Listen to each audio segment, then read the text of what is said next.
درس گاہ رئیس کربلا کی اس پاکیزہ مجلس کے لیے میں نے انتہائی مشہور و معروف آیت مجیدہ سورہ احزاب کی آیت نمبر 56 کی تلاوت کرنے کا شرف حاصل کیا۔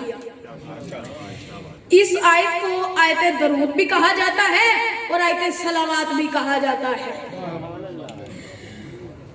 اور اس آیت کو آیت درود بھی کہا جاتا ہے اور آیت صلوات بھی کہا جاتا ہے۔ درود ایک ایسی عبادت ہے جس میں لا شریک خود شریک ہو رہا ہے۔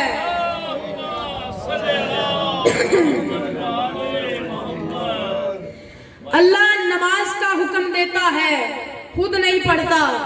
اللہ روزے کا حکم دیتا ہے، خود نہیں رکھتا۔ اللہ حج کا حکم دیتا ہے، خود نہیں کرتا۔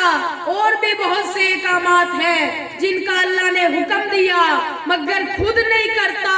لیکن درود ایک ایسی عبادت ہے کہ اللہ کہتا ہے وہ میں پہلے خود پڑھتا ہوں پھر دوسروں کو کہتا ہوں۔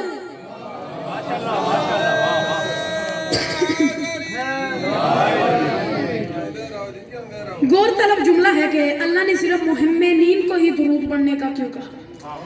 اللہ کہتا ہے اے ایمان والو جن پہ میں درود پڑھتا ہوں تم بھی ان پہ درود پڑھو۔ اس درود کی تفسیر اس طرح فرمائی ان اللہ و ملائکتہ یصلون علی النبی، اللہ اور اللہ کے مقرب فرشتے ان کی آل پہ درود پڑھتے ہیں۔ اے صاحب ایمان لوگو جن پہ اللہ درود پڑھتا ہے تم بھی ان پہ درود پڑھو۔ اور درود کو صرف زبان کی حد تک نہ رکھنا، جو مرکزی درود ہیں جن پر درود ہے انہیں ایسے مانو جیسے انہیں ماننے کا حق ہے۔ ماننا اور ہے اور وہ ماننا جو ماننے کا حق ہے وہ اور ہے۔ اگر صرف ماننا ہوتا تو ابلیس بھی اللہ کو مانتا تھا، فرشتے بھی اللہ کو مانتے ہیں، لیکن فرق یہ بنا ابلیس بھی اللہ کو مانتا تو تھا لیکن جس طرح اللہ کو ماننے کا حق تھا وہ نہیں مانتا تھا۔ اللہ کے ماننے کا حق یہ ہے کہ جسے مانا جائے پھر وہ جو حکم دے اسے بھی مانا جائے۔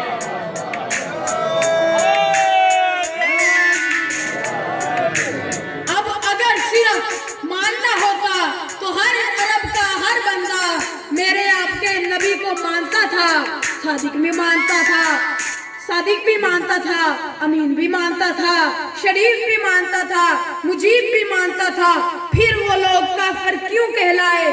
قرآن کہتا ہے کہ وہ لوگ کافر اس لیے ہوئے کہ وہ نبی کو مانتے تو امین و صادق تو مانتے تھے لیکن وہ اس طرح نہیں مانتے تھے جیسے میرے نبی کو ماننے کا حق ہے۔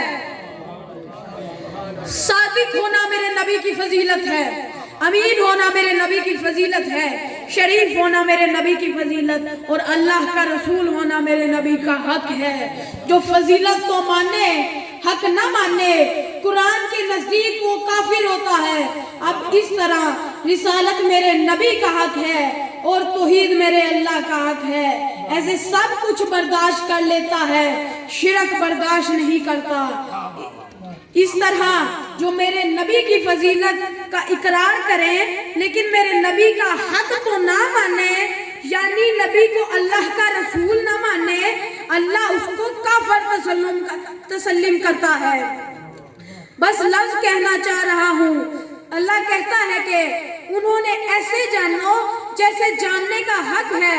اب جس طرح رسالت میرے مصطفیٰ کا حق ہے، جس طرح ولایت میرے مرتضیٰ کا حق ہے، اب جو بنتا علی کو مولود کعبہ مانے، فاتح خیبر مانے، مرد میدان مانے، اللہ کا شیر مانے، سب کچھ مانے، اگر وہ علی کی ولایت کا قائل نہیں تو اسے علی کی فضیلت کو ماننا اس کو کوئی فائدہ نہیں پہنچا سکتا۔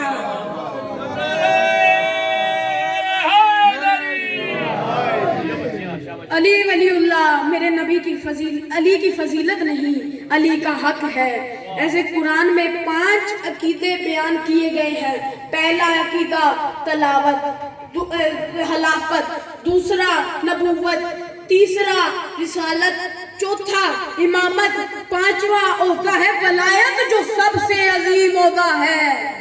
اس کی میں دلیل دیتا ہوں، اللہ خلیفہ بناتا ہے خود خلیفہ نہیں، اللہ نبی بناتا ہے خود نبی نہیں، اللہ رسول بناتا ہے خود رسول نہیں، اللہ امام بناتا ہے خود امام نہیں۔ لیکن جب ولایت کی باری آئی تو اللہ نے بول کر کہا انما ولیکم اللہ ورسولہ والذین آمنوا الذین یقیمون الصلاۃ وآتوا الزکاۃ، کہ کائنات میں 3 ولی ہیں، ایک اللہ ولی ہے، ایک اس کا رسول ولی ہے، اور تیسرا ولی وہ ہے جو حالت رکوع میں زکوٰۃ ادا کرتا ہے۔ تو شیعہ سنی علماء اس بات پر متفق ہیں کہ جس نے حالت رکوع میں زکوٰۃ ادا کی اس ہستی کو حضرت علی ابن ابی طالب کہتے ہیں۔ آج کائنات اللہ کے ولی موجود ہیں، ہم کسی کا انکار نہیں کرتے، لیکن وہ لوگ بندوں نے ولی بنائے ہیں، لیکن علی وہ ولی ہے جسے اللہ نے ولی بنایا ہے۔ ولی کا مفہوم اللہ نے آیت الکرسی میں بیان کیا کہ اللہ ولیکم اللہ آمنو یخرج من الظلمات النور، اللہ وہ واحد ولی ہے جو انسانوں کو گمراہیوں سے نکالتا ہے اور اجالوں کی دنیا میں لے کے جاتا ہے۔ یعنی ولی اسے نہیں کہتے جو بندوں کو گمراہیوں کی طرف دھکیلے، بلکہ ولی کہتے ہی اسے ہیں جو بندوں کو اندھیروں سے نکال کر روشنی کی طرف لے کے جائے۔ ایک شعر کہنا چاہ رہا ہوں، نبی کے اترے ہوئے قرآن میں رہتا ہے، علی حقیقتوں کی صبح میں رہتا ہے، جو بھی اڑانے علی تھک کر گر پڑا، علی بلندیوں کے اس جہاں میں رہتا ہے۔